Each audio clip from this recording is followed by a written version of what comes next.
জাতীয়বাদী দলের একজন কর্মী হিসাবে তারেক রহমান রিসেন্টলি বাংলাদেশের মানুষের মাঝে এসে পৌঁছবেন, অবশ্যই আসবেন নির্বাচনের আগেই। এবং উনি এমন নেতা, আমি তারেক রহমানকে খুব কাছে থেকে চিনি, আমি জাতীয়বাদী দলের একজন কর্মী, সেই হিসাবে ওনার সাথে বিভিন্ন ট্যুরে আমি গিয়েছি। আমি দেখেছি তারেক রহমান একজন সৎ, যোগ্য এবং একজন ভালো মানুষ। শহীদ রাষ্ট্রপতি জিয়া রহমানের সুযোগ্য পুত্র, দেশনেত্রী বেগম খালেদা জিয়ার সুযোগ্য পুত্র তারেক রহমান, ওনাকে নিয়ে কোনো তুলনাই হয় না। ইনশাআল্লাহ ইনশাআল্লাহ আমরা প্রত্যাশা করি, আমরা বিএনপি নেতাকর্মী অপেক্ষা আছি উনি কখন বাংলাদেশের মসনদে আসবেন, বাংলাদেশের মানুষের মাঝে ফিরে আসবেন। আমরা বিএনপির কোটি কোটি জনগণ, বাংলাদেশের মানুষ তারেক রহমানকে এক নজর দেখার জন্য অপেক্ষার প্রহর গুনছে, তিত্তের কাকের মতো অপেক্ষার প্রহর গুনছে। ইনশাআল্লাহ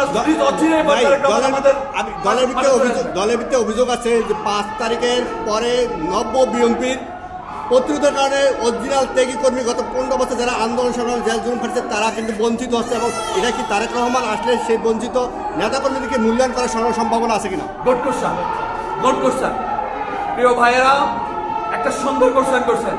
যারা 18 বছর বিএনপির রাজনীতির সাথে অঙ্গাঙ্গিভাবে জড়িত ছিলেন, আমরা মাঝে মধ্যে বলেছিলাম বিএনপির নেতা কর্মীদেরকে যে ভাইয়েরা আপনাদেরও যে অত্যাচার হয়েছে তাবিজ বানায় রাখেন, গলায় পরে রাখেন, আমাদের সবকিছু নোট আছে, আমাদের তারেক রহমান সবকিছু নোট। প্রত্যেকটা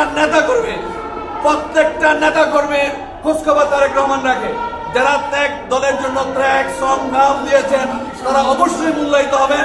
যারা হাইব্রিড নেতা, যারা হাইব্রিড রাজনীতি করেন, যারা হাইব্রিডের জন্য এখন উঠে আসতেছেন, তাদের ব্যাপারে আমাদের দল সতর্ক, আমাদের নেতৃবৃন্দ সতর্ক। আমি বিশ্বাস করব যে হাইব্রিডদের কোনো স্থান বাংলাদেশ জাতীয়বাদী দলের নাই। ইনশাআল্লাহ। আপনার প্রশ্ন পাইছেন?